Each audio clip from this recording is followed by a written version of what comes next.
Welcome back, everyone, and welcome to the Real, the Raw, the Truth podcast. I'll be your host, Ryan. Before we get underway, as usual, I want to give a massive thanks for all the support we get from our sponsors, RedRoseRecovery. Today we've got the very own manager of the New You project, Terry. Terry, would you like to introduce yourself? Who's let him in? Anyway, I'm Terry, new manager of the New You project, and people say it could potentially be the most exciting project in Red Rose at the minute. I'm just saying what's on the street. When you say people, you mean yourself? Staff, service users, beneficiaries, I'm just saying the general word on the street is it's a very exciting project. And let me tell you what we're doing. So basically we're trying to be the grassroots team raising awareness in the community of substance misuse.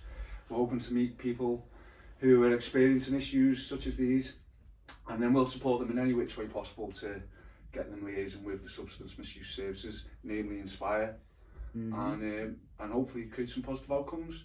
That's it in a nutshell. Yeah, I mean, when I first started it, you was working on a different contract. You was part of Changing Futures before you changed position. Do you find the two similar, or is it completely different aspects? I feel fortunate in that I think Changing Futures is a really, what's the word I'm looking for? You learn so much every day on Changing Futures. I was on it for 18 months and I was still learning stuff on day, 18 months in. I'd come to work, speak to a professional, learn something new. And all those skills I've learned from Changing Futures are going to make this job a lot easier. I've got a big network, I know quick referral pathways. I've improved in the way I support people on a psychosocial level. I know how to have them deep and meaningful conversations now. Pete Yarwood quote for you there. Cha-ching! That's the first brownie point. But it's true, because when I first started I knew how to support people and I was doing a good job, but I feel over the last 18 months I've become slicker in how I deliver the support, and I've become just a bit of a better sort of connected individual within the recovery community. Of course you do. I mean, you learn a lot. You learn a lot in there. And everyone's story is unique. Of course it is. Yeah, everyone's unique. I mean, it is a lot of transferable skills. If you manage and change your futures, you can transfer a lot of them over. But that's more on the professional side of things. Terry's, what transferable skills Terry's got? Like, why did you choose this field of work? Because I know you're into your music, really, aren't you? Yeah. It's slightly away from that, isn't it? Tricky one. I still ask this. It's like I'm sat on the fence as to whether to believe in destiny. I'm sat on that. I've been sat on that fence for decades. But what basically happened was I was a musician for most of my life. Guitars have been my passion since day one. Still cause a problem today. Some days I just wake up and think, I'm going to be the fifth Beatle. Pack my job in. And I've done that many times. End of my life, I'm going to be the next fucking Beatle. Sat there in my house 12 hours a day thinking, yeah, it's going to plan. Then 12 months of eating beans, you realise it's not going to plan. But that's my passion. So COVID hit. And for some reason, like many other industries, musicians couldn't work. My income was basically split in two. I used to gig twice over a weekend and I'd teach students through the week, and they would combine and make a full-time income. So the government wouldn't allow us to teach one-on-one or face-to-face.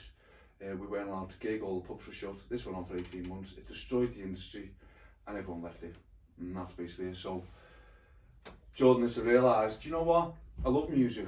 I'm working in the industry just to say I'm working in the industry I love. But it's doing me head in. In effect, I'm sat there with a 6-year-old every day, half an hour, next half an hour, and I do that 60 times a week. My head's mashed. I'm not becoming the fifth Beatle I thought I'd want to be. So I thought, you know what, I'm going to scrap it off. So just I was thinking about stepping out of music. Bizarrely, and this is weird, I fall in muck and come out smelling roses. Me, the opportunities I get are bonkers. I become a joiner without any qualifications. The company took me on, trained me up to be a joiner. So I've done that through most of COVID. And then I was in a relationship with a girl from Liverpool, lovely girl. I was speaking to her the other night, and we were just on different paths, Great relationship, never argued, there was just no connection. She wanted to stay in Wavertree, I wanted to stay around here, and I got off the council flat, West Lancs Council, over near Southport Way, so I jumped on that. I was still working to Skem, and then I thought, I'm sick of this, you know what, I'm going to start looking for opportunities in Preston, And then I come across Red Rose. To be honest, I thought I was applying for a delivery, one of these recovery trucks that go around. Yeah. I'm still disappointed it wasn't that. No, I'm only joking. But no, I was previously a youth worker during the austerity years, just as the government at the time destroyed and decimated the youth service. So those outreaching skills were ticking boxes for the experience for this job with the Changing Futures. And I'd also ruined my life 10 years earlier, and with substance misuse, criminality, more substance misuse, then a bit more criminality. And it was just as I was in recovery and I was in a good place, Red Rose was like the sort of final nail in my coffin. It was weird because I found I was still working with the chaotic characters. I was still involving myself with all the big time lads and all like that. I wasn't using, but I was seeing them every day in the workplace or over a weekend. As I've started working with Red Rose, you're connected with similar people. Yeah, big time. Like, I can see me and Scott getting on really well years ago. Same with you. A lot of us, we're all kidders, we're all reformed kidders, but you know what they say, you can't kid a kidder. So, being surrounded by people, because I struggle with abstinence an awful lot, and being surrounded with people who struggle with it or have struggled and can offer advice, first-hand experience. Like, if you or Scott come to me and offered advice about drug use, I'd really take that because I know you've been there. No matter what I say, you're a step ahead. You've been through this path. You know everything I'm going to say. You know how it's going to work out. Yeah, I mean that would be beautiful to know. Like if someone had like a remedy now and they could sell it and go, this will cure it. I think I've got it. Yeah. I think the remedy is to destroy your life in one sense and build a new life, but be part of a recovery community. Because I honestly feel now, and I was thinking about this the other day, I've been abstinent for 5-6 years. But I really by the way on that, mate. Well done. Oh, cheers, man. I feel that if I didn't start working for Red Rose or getting involved with the Red Rose community, I wouldn't be abstinent today. I'd still be dipping in and out. That might lead to complicated and problematic behaviour, which leads into further addiction. Well, I don't want to take this away from you, but like my background is severe addiction. Now I've been to numerous treatment centres. I've tried fellowship meetings, I've done the steps. I was a chronic relapser. I'd work in 3 to 4 month cycles. I recently, about 6 weeks ago, I celebrated my first year clean time. And people said to me, so what have you done this time? Have you gone through the steps a different way? Have you, gone back to treatment? Have you got another form? I said, no. I got involved with Red Rose and I was fortunate to get a job. And the only thing I put it down to is, you touched on it then, you're in and around them people on a day-to-day basis, but on a deeper level than that, I find having a purpose. Yeah. I'm fulfilled in my job, and I think purpose and fulfillment to me help massively against addiction. That's the substitute for addiction. Yeah. You could actually probably swip it around and say the substitute for not having any fulfillment or purpose in your life is addiction. Yeah. Do you know what I mean? But massively, I'm with you 100% on that one. I just keep doing it. I enjoy that process. I get up and I get in and I get involved, and the other things seem to fall into place around me. Yeah. Call it destiny. It's weird, isn't it? It is very, yeah. Like even now I'll be walking down the street with my dogs and I can't believe I've got this life. And it's not a special life. I've got a job. I struggle with my bills, but I'm happy, you know what I mean? That is special. But I'm not out there robbing pizza to pay Paul, doing moody shit to get the shit I need, and as you do. That is special. I mean, if you can relate to what we offer here, I mean, some people will have no understanding of this other lifestyle, but speaking from my own experience and a lot of people that I work with, staff, volunteers and beneficiaries, our background, we didn't have relationships, we certainly did not have jobs. No. If you wasn't in prison, you were doing all right. Yeah. Do you know what I mean? Or sleeping rough. So have a job where you're paying your bills and you're being a responsible adult and you're staying out of trouble and you're waking up with that peace of mind where you can go and walk your dogs and you're not looking over your shoulder for an enemy or the police. That is magical. It's mad. Do you know what I mean? It's mad. So I feel that the skills we've taken from our own experiences help us in this role a lot. But, yeah.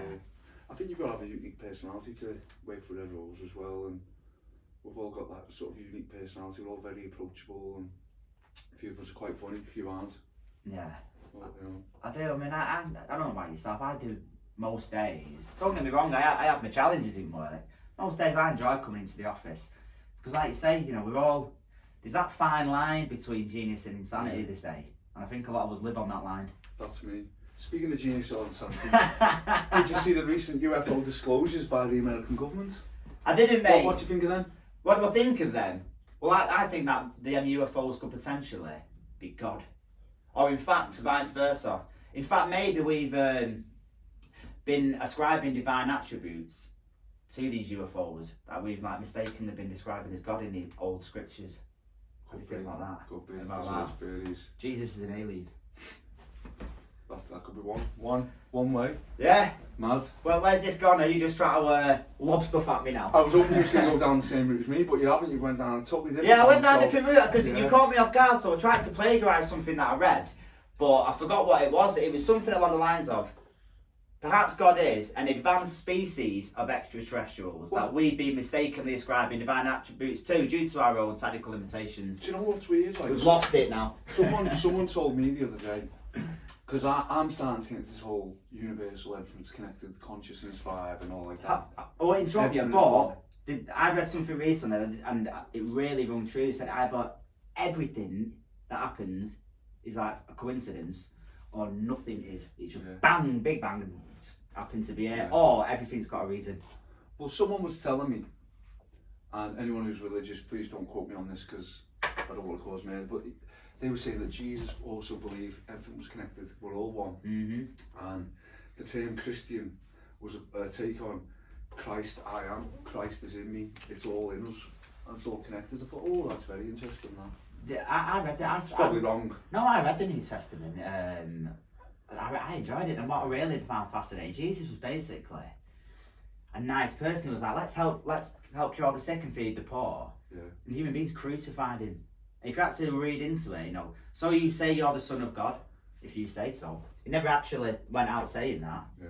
It's mad, isn't it? It is mad. It is mad. Just been told, got 3 minutes by Scott. I'm going to take this as an opportunity because this is a great little setup, this. Mm-hmm. I overheard a whisper that these were quite expensive, but I'm also going to point out, he's got no milk in his brew. I'm using soya and almond milk, Scott. This is not acceptable, mate. You're putting on podcasts like this, you've just got Mike the director in. I hope he had milk. Mate, listen, we spent every bit of money in the pot on this kit, so no one's having milk or sugar for the next 4 years. Watch Joe Rogan, Theo Von, they've got milk in their brews. I heard that he just has an empty cup. I don't know. It's just for show, his cups. Who's your favourite podcaster? Russell, and I can't say Russell Brand. Me!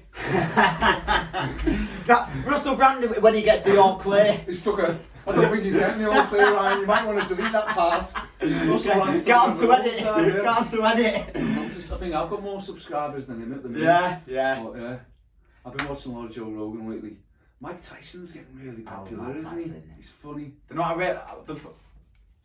So yeah, Scott's just, he's giving all this behind the camera. I thought he wanted to play charades. TV, 2 words, TV program. I think he wants us to wrap up, Terry. So, he's saying, plug my channel, but it's not really worth plugging, but I will anyway. I've got a little cheap guitar channel on YouTube called Terry Jacobson, original title. Just anyone wants to learn guitar, there's really rubbish, low quality videos which keep getting reminded of. People just going, rubbish video that, why are you bothering? It's like, oh God.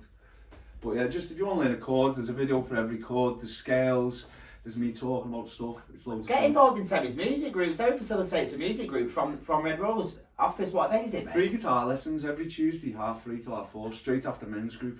So get it's down. great to tie in with men's group. Yeah, get down. We've got one band formed, we're hoping to start another couple over the next few weeks. Yeah. And we're just hoping to get a recording studio or somewhere based in Preston to rehearse regular. Yeah, mate, that'd be brilliant. There is, guys, there's a lot going on, so Terry does the music group, football, men's group, athletics. Listen, if you want to get involved, as I always say, if you are struggling, please connect. If you know someone who's struggling, brother, sister, wife, cousin, reach out. Reach out, get referrals sent in, pop down and see us, we're on Loon Street in Preston. Until then, thanks for watching and stay safe. Everything's on the subscription below. See you later.